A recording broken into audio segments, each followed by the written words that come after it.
All right, now I'd like to welcome to the show Brad Polumbo, journalist, pundit, analyst, content creator, political commentator, and editor-in-chief at basepolitics.com. Welcome to Free the Economy, Brad. Thanks so much for having me. All right, so let's actually start talking about you. So, you've been affiliated with some big name organizations and publications and everything, but you've also had a kind of self-made career. And so it's a kind of a good example of kind of being a policy journalism, entrepreneur. How did you get from your dorm room, from the college campus to where you are today, all over social media and the internet?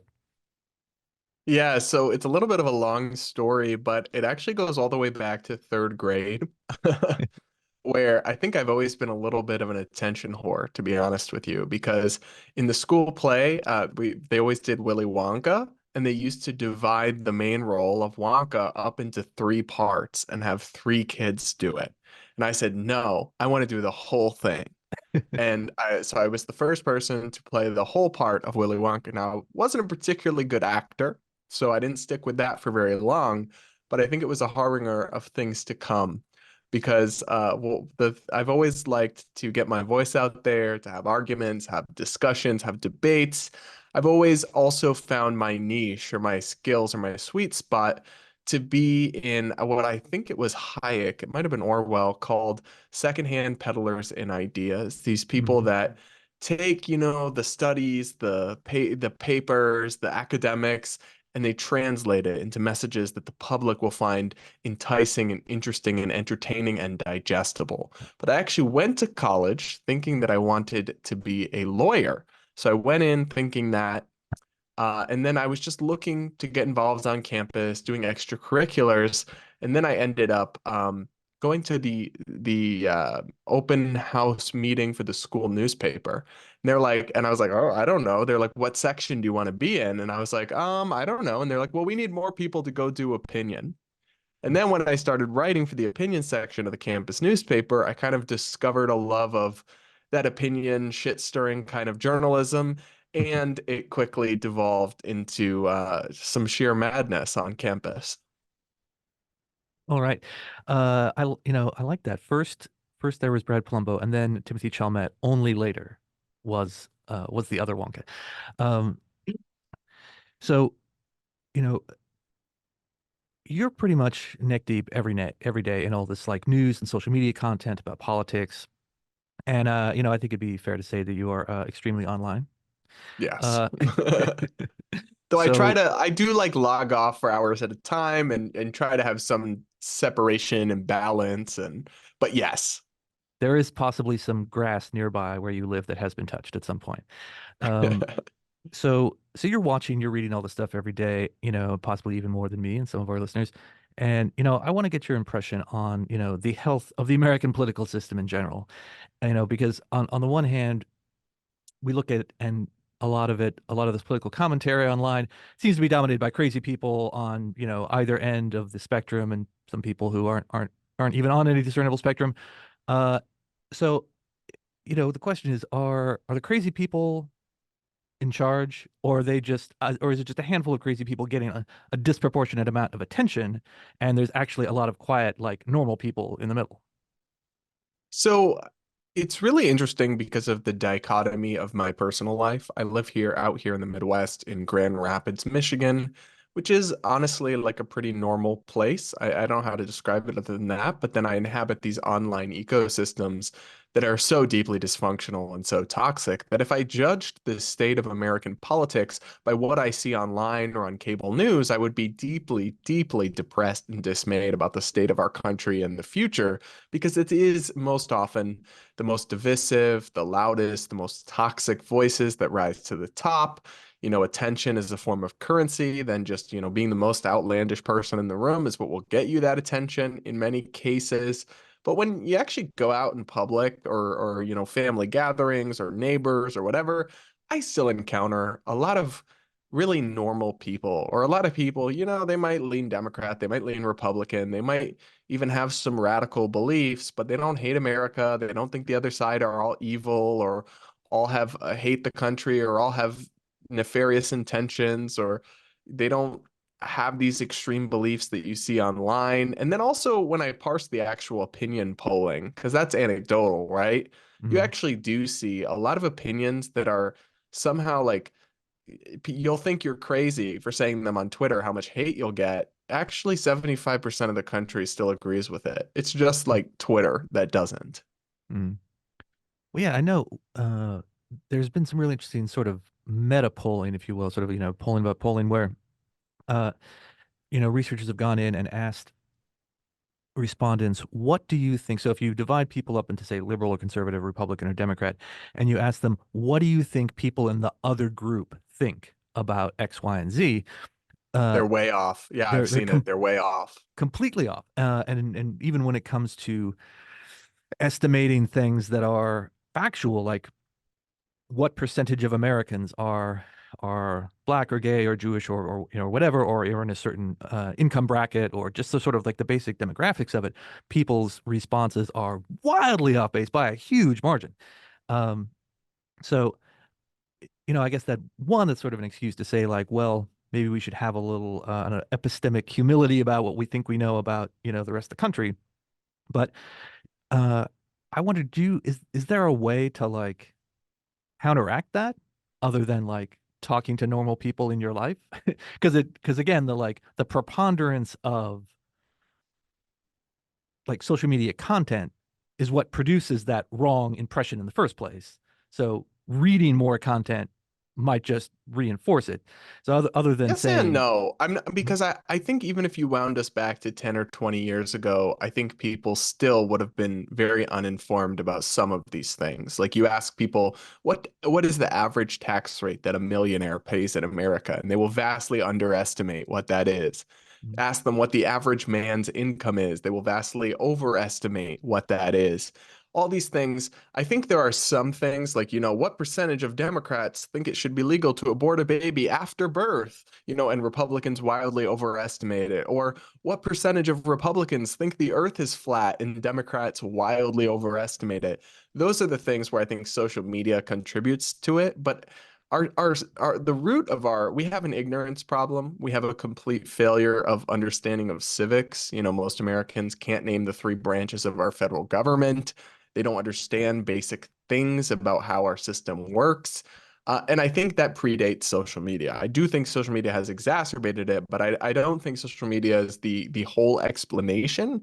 And what I would say in terms of what can we do is look, I would have loved to have been born into a world where people tuned in to serious news and serious journalism, where they read 5,000 cover page magazine stories, and done that with my life. But we're not in that world. We're in a world where people get their perspectives on the world and a lot of their information of the world from what is basically entertainment content online. And we can choose to bury our head in the sands and instead, write essays that nobody will read, or we can enter that arena and try to participate in it and shed some light and actually in small ways inform people with actual facts and actual things that are going on, and even sharing perspectives and opinions in a way that's also rooted in just calling to light some of these misunderstandings. I mean, a great example for this is all over social media. You hear the notion, you've heard the notion over the last year or two that inflation is caused by corporate greed. Of course, economists almost universally think that is a laughable notion. It doesn't make any sense if you understand economics because corporations are always greedy in that they're profit maximizing. They're always, if they could raise their price higher, they would, and if they'd make more money from it. But actually, sometimes lowering your price can earn you more money if you sell more units. And also, it's like it's not as if the American business sector suddenly got a lot greedier in about the year 2021. The Mhm. year before, they were feeling really generous and they suddenly got really greedy. But if you're just a normal American and you're just hearing people on social media say, my eggs are $6, but this company had 50 billion in profit. This whole inflation thing is just price gouging, blah, blah, blah. I can understand why a person might think that, right? Who doesn't have a very deep understanding of economics and the way that these things work. And that's the root of the issue. we have to put our own counter messaging in there. I'm not somebody who believes in censorship. I don't even think it would work. Plus, the institutional accesses are probably more in line with the misinformation half the time than they are with the actual fact-based perspective. But we have to put our own voices out there to basically counter program the stuff and hope that we can reach at least a portion of the people that are being led astray. I really think that's the only viable path. So, so much of politics, especially on the national level, gets divided between left and right, and Republicans, Democrats, the standard dichotomies. But I feel like not every issue actually ends up getting split up that way. I wonder, are there any hot button topics out there that you've seen that you think are breaking in sort of unlikely ways, where it's kind of not the traditional red versus blue, conservative versus liberal uh, opposition? Yeah, I think one issue is the push to ban TikTok, which I've been very critical of and I've been an opponent of, is something where you have a fair amount of bipartisan consensus in Washington, and then a wide array of critics outside of that, from pundits, from the masses, social media users, all across the spectrum. All these right-wing influencers don't agree with this and don't support this. Lots of people on the left don't support it. And then you have some interesting, if you look at the vote counts, you have some super progressive representatives voting against it. Then you have some very conservative, MAGA types voting against it. And then you have this broad coalition of kind of more establishment people in the middle supporting this and pushing it through. So I think it's broken the partisan dynamic on that one. Another one was COVID in many ways. You had politicians in the Democratic Party clinging to things like school closures and mask mandates long after the actual Democratic voting base rejected it and said, we don't agree with this anymore. We don't want this anymore. And I think that became an area of real bipartisan consensus that broke the mold.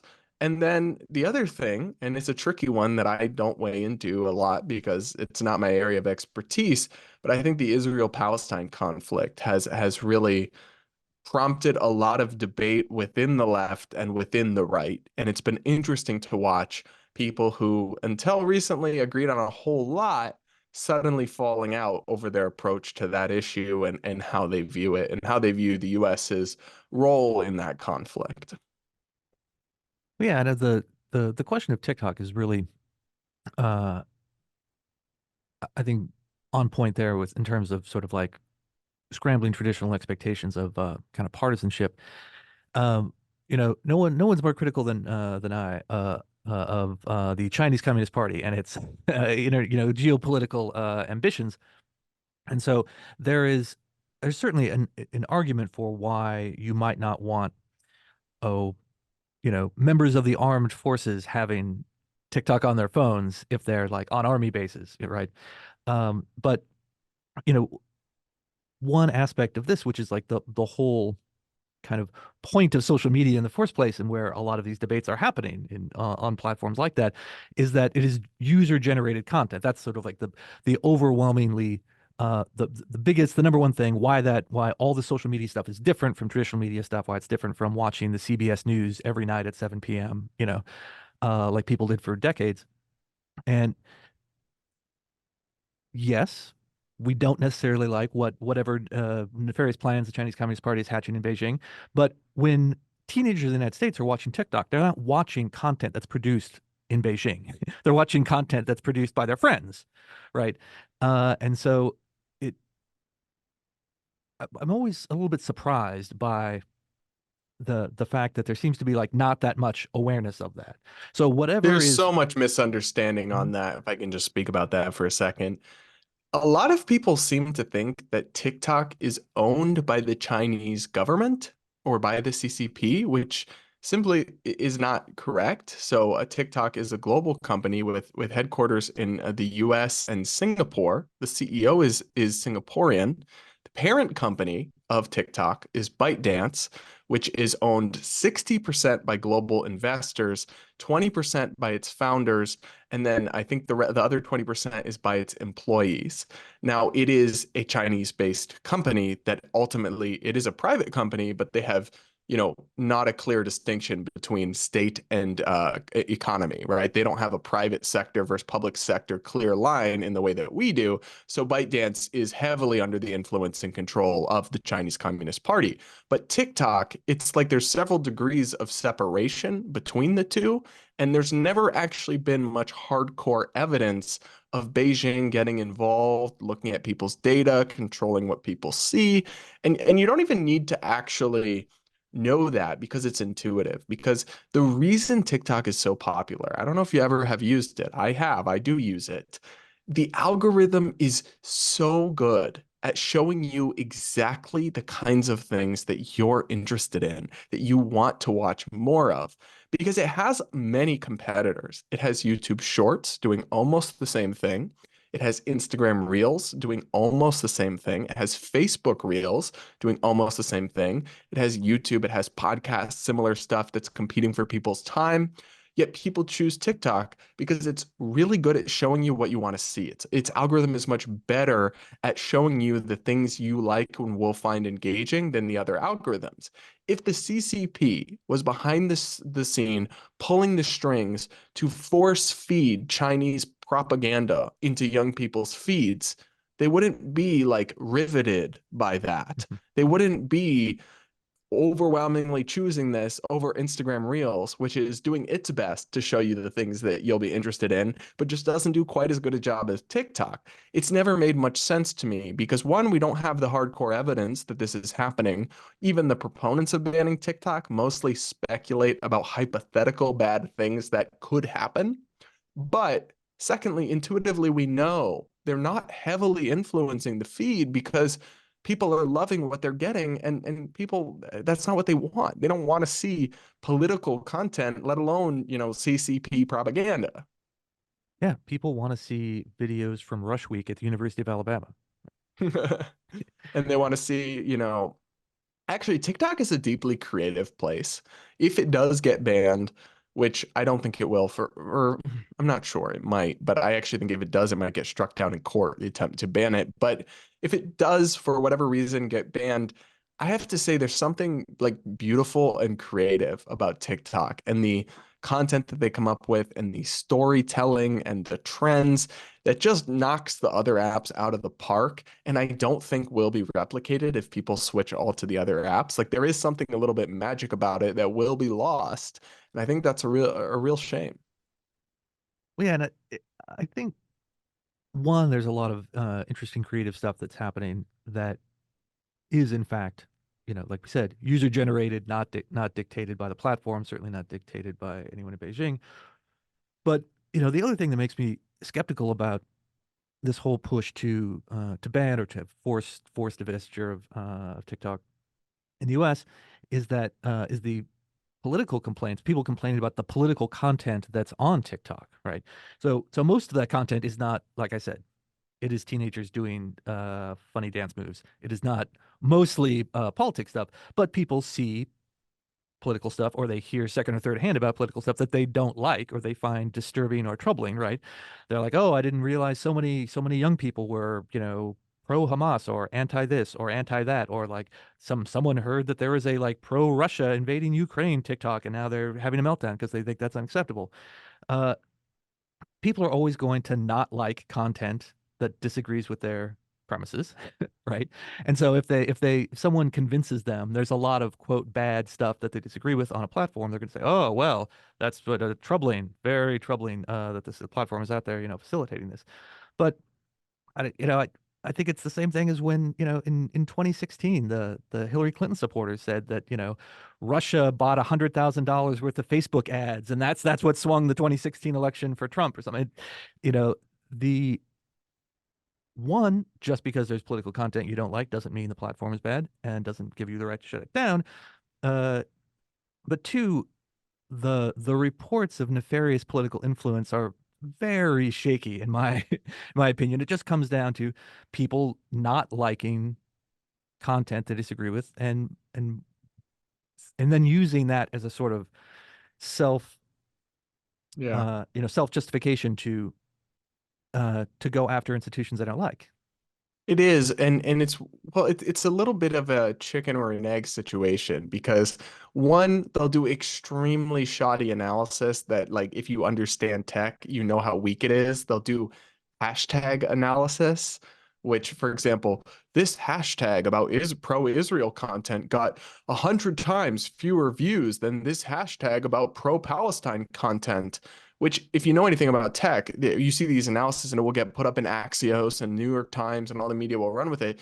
If you understand anything about social media, it's totally useless because people put a hashtag on content even when they disagree with it. I put a hashtag socialism on a lot of my content about socialism, right? So it doesn't actually tell you a lot. Plus, a ton of content doesn't get hashtagged at all. And sometimes there's just like one clear hashtag for a certain cause, and then the other cause, it's spread out across a bunch of hashtags. It just, for so many reasons, it's a nearly useless form of data analysis, but it's how they're making decisions about banning things.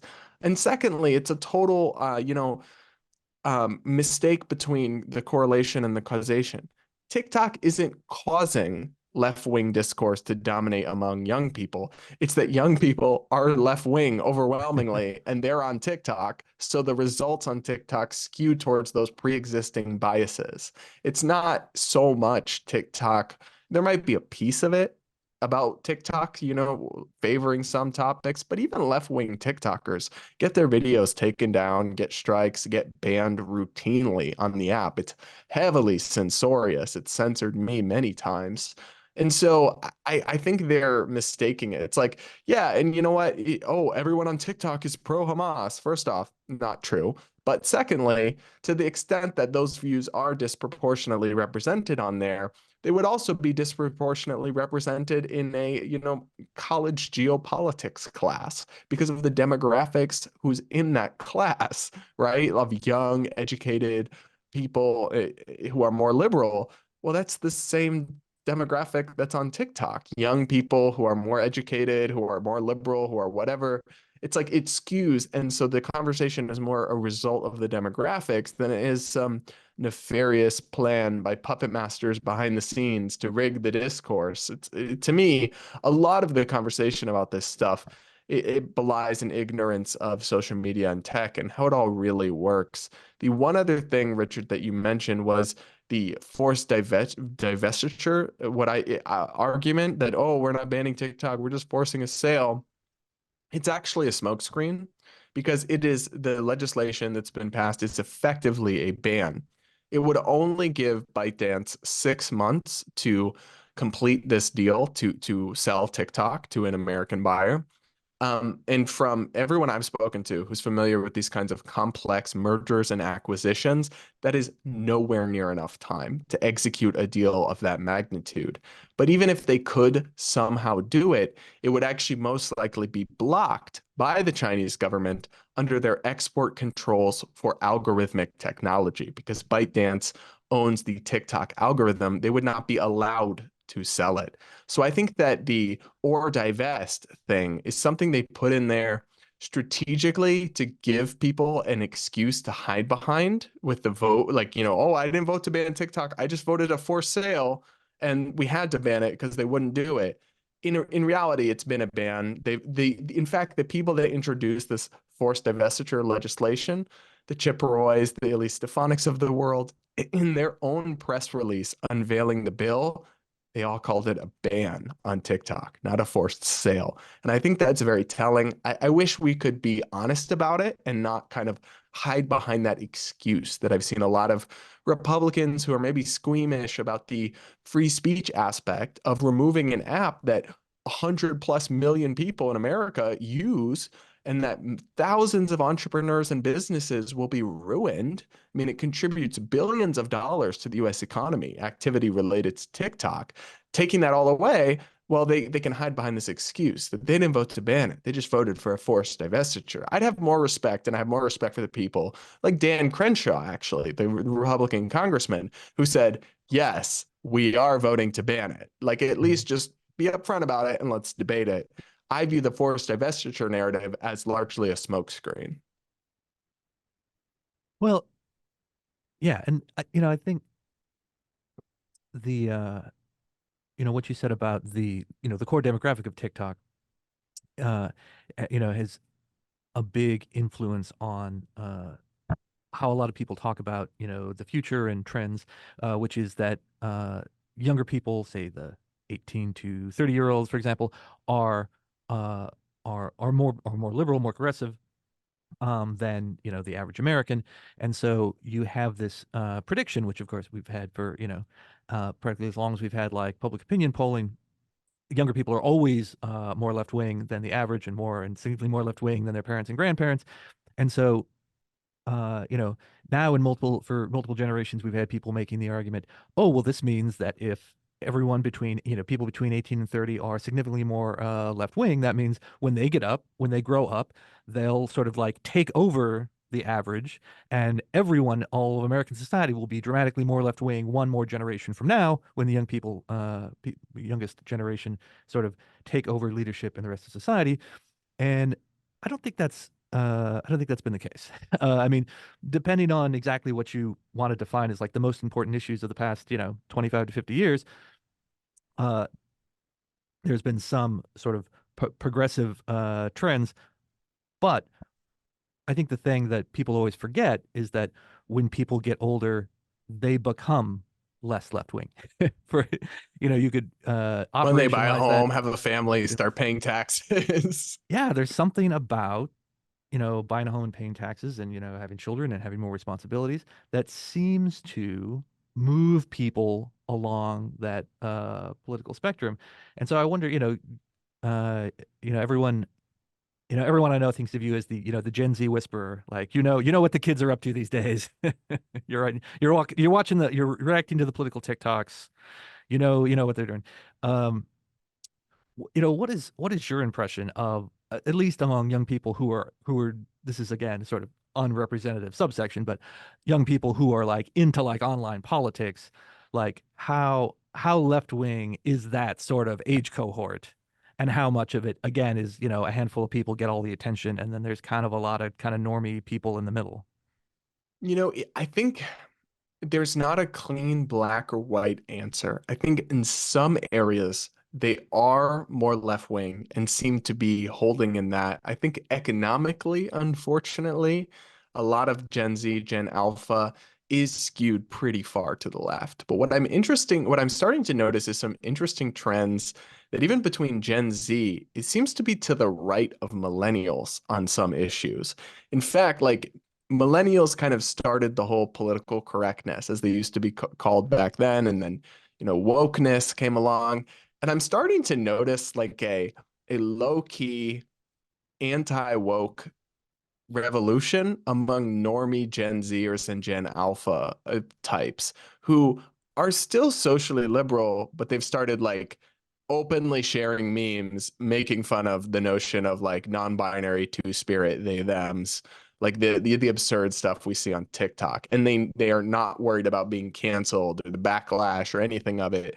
I'm starting to see an interesting rise in that among Gen Z and Gen Alpha influencers, especially on TikTok, that honestly has surprised me. But I think we may have kind of past peak woke, and even young people are getting sick of it. Well, yeah, I mean, it's funny because it's sort of the always the expectation of pop culture that something is edgy and cool and new, and then it becomes sort of tired after a while, and then the next generation sort of throws it over, like whatever was cool in your parents' generation is cringe now, and then there's this sort of perpetual cycle of cool to cringe that just keeps going forever. um so I guess I can kind of see that, when before, like you said, long before there people used the term woke, people in the 90s where people really started talking about political correctness, and we need to confront this political correctness on American campuses and universities and in institutions. And there was a funny movie called PCU, which was set on a fictional campus, PCU for as in like political correctness university, and it was a parody of um kind of like humorless activists who not people who like wanted to make the world a better place, but people who wanted to use making the world a better place as an excuse to be obnoxious and control other people's behaviors and speech, right? And so, we had that kind of like satirical reaction, which, and then on, shows like South Park and, other places, you had a lot of that kind of like reaction to political correctness, making fun of like the sort of super serious activist types. And so, um, yeah, I could definitely see that there being sort of like that's another wave of that, which is but I think that's also kind of example of what I was saying, which is that like there's uh, a kind of like reset process where if you went back now, of course, Gen Z is the young adult generation, but if you went back 15 years and everyone was talking about millennials like they were the lazy college kids, right? And now they're like 40. Um, they said that when millennials are moving into the workplace, for example, it's going to completely change, the way corporate America and workplaces work because everyone's going to have to be more sensitive about, these certain issues and basically the sort of short of it was that like you're all, all you old people are just going to have to learn to deal with like the woke sensibilities of like these young people now. And there's been some some influence in that direction, but I think now we're seeing a sort of a reversion to the meme where actually no, the rest of us, younger or older normie people, are not going to have to like swallow the most outspoken, woke activists in all the institutions we participate in. Yeah, I think that might be the case. At least that's what I'm rooting for. It's hard to say because again, like you can follow the influencers, the discourse, but it is all fairly detached from the real world and the real life. So I try not to draw too many sweeping trends or sweeping takeaways about trends in Gen Z or Gen Alpha from viral content or from just the most popular voices online. I try to look at polling, but honestly, a lot of the polling is kind of scattershot. You'll have one poll finding something, and then another poll finding something that seems very inconsistent with that, which either suggests methodology problems with some of the polling or that these ideas are still being, and these principles and these beliefs are still being worked out in real time by a lot of these young people, which for me is just another reason that we've got to get in the arena, right? Especially in the kind of free market libertarian style movement. There's been, I think, a slowed response to getting with the times. A lot of organizations and institutions are still very focused on old media, right? Getting newspaper op-eds published or getting on cable news. And that's important, but young people don't watch cable news. Young people don't read. LOL. The last time they read an article? No. Or if they do, it's like a push notification from like CNN or something that's a 300 word breaking news story. They watch YouTube creators for hours at a time. They listen to hours and hours of podcasts. They listen to 50-part TikTok series. There's just a totally different way of consuming information and engaging with the world among people under 30 in this country. And if we don't adapt and respond to it, they're just not going to get our message at all. Yeah, and I wonder as we go into a general election, no, not taking any sides, but talking about, like electoral activism and uh, you know, what do we think? Because every 4 years there's always a million political theme stories about, this is the most important election of your lifetime, right? Every election is always the most important election. And there's always someone writing, and young people are going to make the difference, right? Young people are going to be the swing difference. Young people are going to be, even though, older people always turn out to vote more often than young people. Supposedly, the youngest generation, the people for whom it's their first election, they're going to really make the difference. And I, wonder to what extent you think, again, especially with like younger media consumers, they are consuming this as entertainment, as you like said earlier, right? Is it like watching this debate about, Israel versus Palestine, or, trans versus turfs, or, whatever any of these like hot button, debates are. Uh, do you think the young people who are watching all this stuff, are they like thinking through, well, how is this going to contribute to policy change, right? Or are they just kind of like watching it because it's fun or because they want to cheer on their side? I think a lot of them are deeply disillusioned with politics and won't vote, especially. It's so interesting because President Biden has made pandering to young people such a heavy emphasis of his presidency in hopes of securing their votes. I mean, he's tried desperately to make taxpayers pay off student loans for graduates to bribe the young people to vote for him. And he's failed because he tried to do it in an unconstitutional way, but he's even gone through other backdoor routes to try to do it. But this Israel-Palestine thing, it really his position on it has isolated and turned off so many young people who are so far to the pro-Palestine side that I actually think in a super close race, the young vote could make a difference, but it won't be young people voting for Trump. It'll just be them not voting or voting third party or staying home. It'll be apathy. And it's like, yeah, young voters aren't going to swing the whole election because they're never going to vote in large enough percentages to be the dominant factor. But in a really close race, which I think everybody agrees it's going to be relatively close, and it will probably narrow as we get closer to the actual election. I'm also not taking any sides in that hot mess, but I do think it could be interesting to watch whether even the young people who lean left of center just don't engage in the electoral process because a lot of them, my perception, at least with the online influencers and the ones who would be doing the get out the vote activism and were in 2020, a lot of them are deeply disillusioned with President Biden and feel very apathetic towards the electoral system at this point. All right, Brad. Well, I think you may be right about that. Step one, avoid the hot mess of the 2024 general election. Uh, the other thing, I'd really be interested to see what you have to say about who out there that's doing interesting, who out there is doing sort of interesting, relevant social media content about sort of like politics and economics and policy stuff that you think we should follow.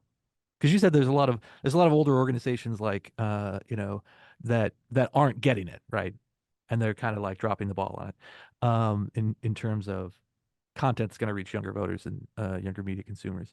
So who is that besides yourself, of course? Who's doing the good stuff? Well, I think in terms of people who are doing it, who have a principled free market, limited government message, it is a vacuum. It is a void. There's not much out there. But I think a lot of people are doing it very well. I look at the folks at the Daily Wire, the right-wing media company founded by Ben Shapiro, with featuring personalities like Matt Walsh, Michael Knowles, and Ben Shapiro himself. They do an excellent job of exploiting social media to reach the masses with their message. Now, their message is just to the extent there's a coherent message is not very closely pegged on to a limited government free market ideology at this point. It is just kind of a culture warrior message or a socially conservative right wing message detached from those traditional, even Reagan-esque principles. But I look to them as a model of how to hijack the social media infotainment system and attach your political ideology and build up political influencers who can then throw around their clout to name and shame politicians and get bills passed and call out people who block legislation they care about. They've done it very effectively. And so I look at them as a model, and I think more people in this free market space should look at the approach they've taken and try to mimic it to hopefully somewhat more principled ends. All right. So if you want to be the change you want to see out there, folks, get on YouTube and TikTok. All right. Thank you, Brad. This has been an excellent conversation. And so as we're looking forward to the next election and the future of these debates, like the ban of TikTok and whatever, tell us where should people be looking for you and your stuff online? First and foremost, subscribe to my YouTube channel, just my name, Brad Polumbo, Polumbo, and check out the Based Politics podcast that I co-host, where we talk about all the same kind of stuff we've covered today, and try to do it in an entertaining and fun way talking about what's going viral on the internet, but also politics and everything else from this kind of limited government, classically liberal perspective. All right, Brett. Thanks so much for being with us. Thank you.